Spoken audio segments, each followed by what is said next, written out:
tidak jadi rahasia umum sih Mas, diarahkan untuk menangkan PDIP dan memilih Ganjar. Nek tak denger ya saka kanca-kanca kuwi akeh sing dipungut biaya sumbangan kanggo menangke calon PDIP.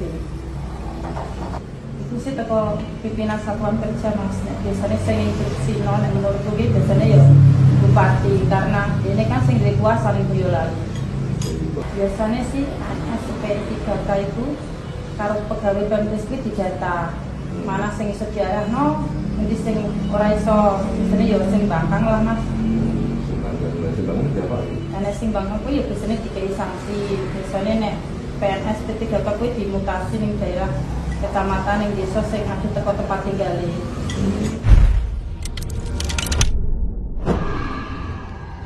Assalamualaikum warahmatullahi wabarakatuh. Waalaikumsalam warahmatullahi wabarakatuh. Alhamdulillah, pemirsa, kita jumpa lagi di acara Dibacain Berita bersama Bung Kameramen dan Bung Alfian. Kita coba simak dulu beritanya, apakah gerangan. Silakan.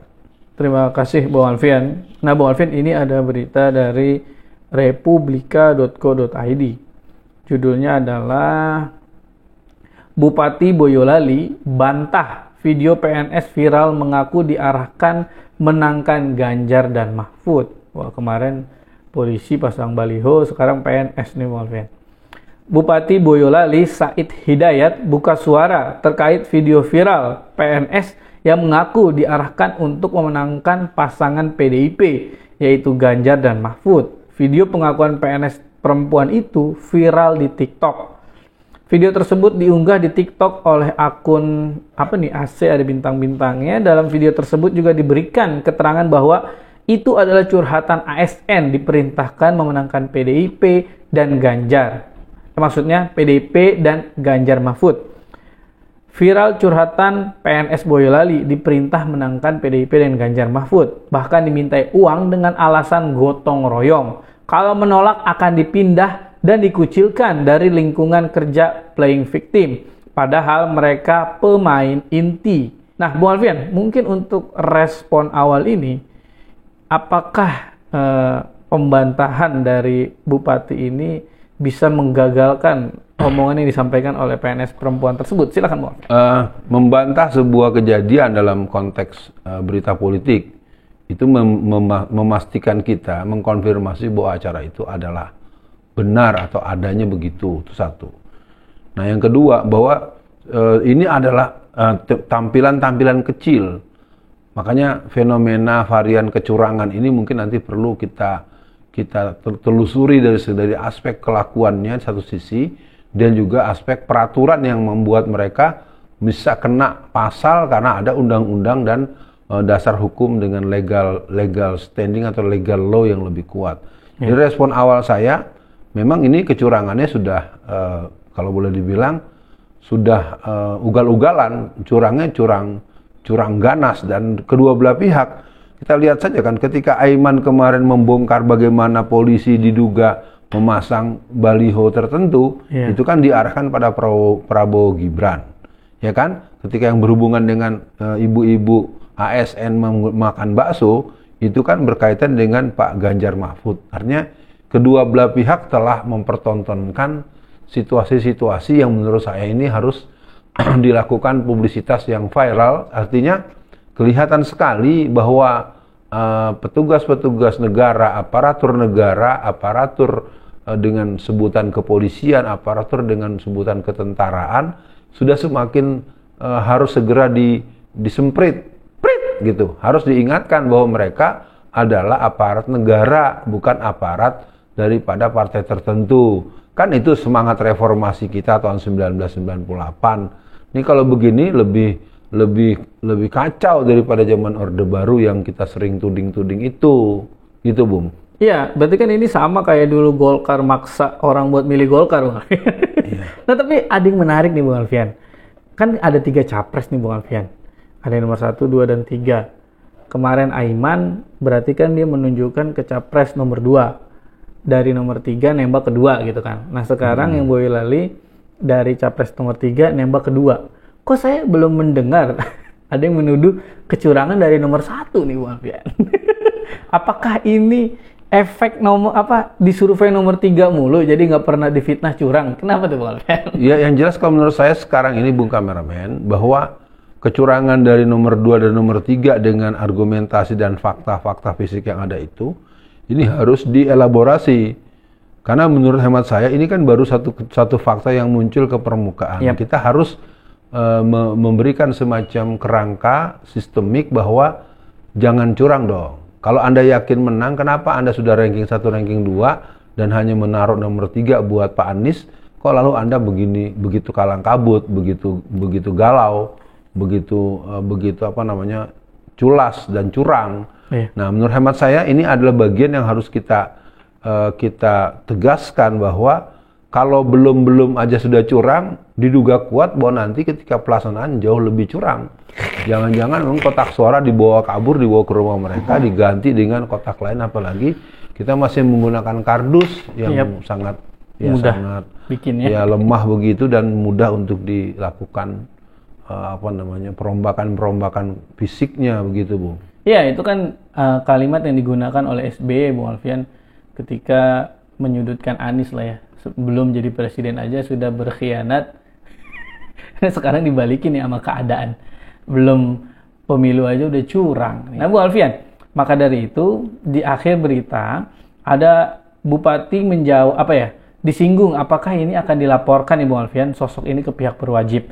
Nah, tapi bupati menjawab tak mengetahui siapa sosok di balik video tersebut. Lah, saya nggak ngerti orangnya siapa, kita kan juga nggak ngerti. Oke, nah kalau saya rasa mungkin anggaplah Bung Alfian ini benar terjadi. Artinya PNS ini kan takut nih Bung Alfian. Nah, jadi menurut Bung Alfian, siapa yang bisa menekan PNS sampai sejauh itu Bung Alfian? Apakah bupatinya? Apakah langsung PLT gubernur atau gubernur di daerah tersebut? Dan kalau menurut saya, kalau ini di Boyolali bisa begitu, berarti di basis-basis mereka bisa melakukan hal yang sama dong Bung Alfian. Ya, bukan hanya di Boyolali, dan ini kalau kita mau tarik di tahun 2019, itu juga di beberapa kecamatan, di beberapa kelurahan itu menang 100%. Kenapa? Karena kotak suara maupun kertas suara itu sudah dicoblos-coblosin sebelum dibawa ke lokasi itu. Jadi petugas dari KPPS tinggal membacakan dengan isinya yang sudah dibuat sedemikian rupa sehingga 100% hanya memenangkan pasangan tertentu atau gambar partai tertentu. Nah, kalau boleh saya sebut modus yang pertama diantaranya adalah misalnya yang saya tahu betul ya, adalah memanggil dengan tuduhan melakukan tindakan kriminal, sebutlah korupsi. Iya. Di satu kota kabupaten tertentu misalnya dipanggil mereka dengan tuduhan bahwa mereka telah korupsi sejumlah uang sekian. Ini ada surat pemanggilan, surat penyidikan yang akan disegerakan. Lalu diajarkan kompromi, kalau Anda nggak mau diteruskan, maka Anda harus menggaransi untuk memenangkan partai tertentu yang semua orang sudah tahu itu sehingga kemenangannya seperti itu. Itu pertama. Yang kedua, para camat-camat itu mengumpulkan lurah-lurah dan mengumpulkan RW-RW secara berjenjang. Kemudian mereka memberikan briefing dengan kalimat-kalimat yang bersifat ultimatum. Nah, ultimatumnya harus memilih, kita semua tahu memilih partai tertentu yang the ruling party, ya partai yang merasa berkuasa dan mungkin sedang berkuasa. Nah, itu mungkin menjadi catatan khusus buat semua pihak bahwa kita memang sedang berada di sebuah permainan yang sangat tidak fair. Dan saya meminta betul dengan sangat tegas agar pihak kepolisian dan pihak ketentaraan, Anda adalah aparat negara. Iya, Bung Alfian, artinya kan kayak begini-begini Bung Alfian, kecurangan sebelum pencoblosan ada, kemudian saat pencoblosan ada, saat penghitungan ada. Tapi pengalaman saya Bung Alfian ya, dulu kan kita mendukung capres yang diarahkan oleh ulama. Pokoknya capres-capres yang diarahkan oleh ulama kita pilih. Ketika mereka merasa ada kecurangan, tetap Bung Alfian nggak bisa diurus. Sampai Mahkamah Konstitusi kita kalah juga. Jadi kita tuh kayak, ya udah lu kalau ntar merasa ada yang curangin lapor aja. Tapi tetap, bahkan 21-22 Mei Bung Alfian bisa lihat sendiri bagaimana banyak yang mati, bahkan anak-anak kecil. Jadi mungkin untuk akhir sesi kali ini, Masyumi punya edukasi tersendiri tentang menghadapi kecurangan. Nah, jadi mungkin Bu Alfian bisa kasih tips sedikit lah ya buat teman-teman yang mungkin belum terjangkau oleh teman-teman Masyumi itu, Bu Alfian. Silakan untuk closingnya. Ya, yang jelas kalau kita mengikuti penempatan nomor 1, 2, dan 3 pada beberapa malam yang lalu, ya kita bisa memahami bahwasanya sebenarnya kalau dilihat dari omongan mereka, kita diajak untuk bergembira, diajak untuk bersuka cita. Iya. Jadi akhirnya tetap saja kita diajak untuk melihat bahwa kita berada di sebuah permainan sandiwara. Itu yang pertama. Jadi pernyataan dari semua pasangan itu harus dilihat dalam kenyataan di lapangan. Yang kedua, hal-hal yang berhubungan dengan kemungkinan terburuk, curang itu harus dijadikan common enemy. Betul. Curang, perangi curang.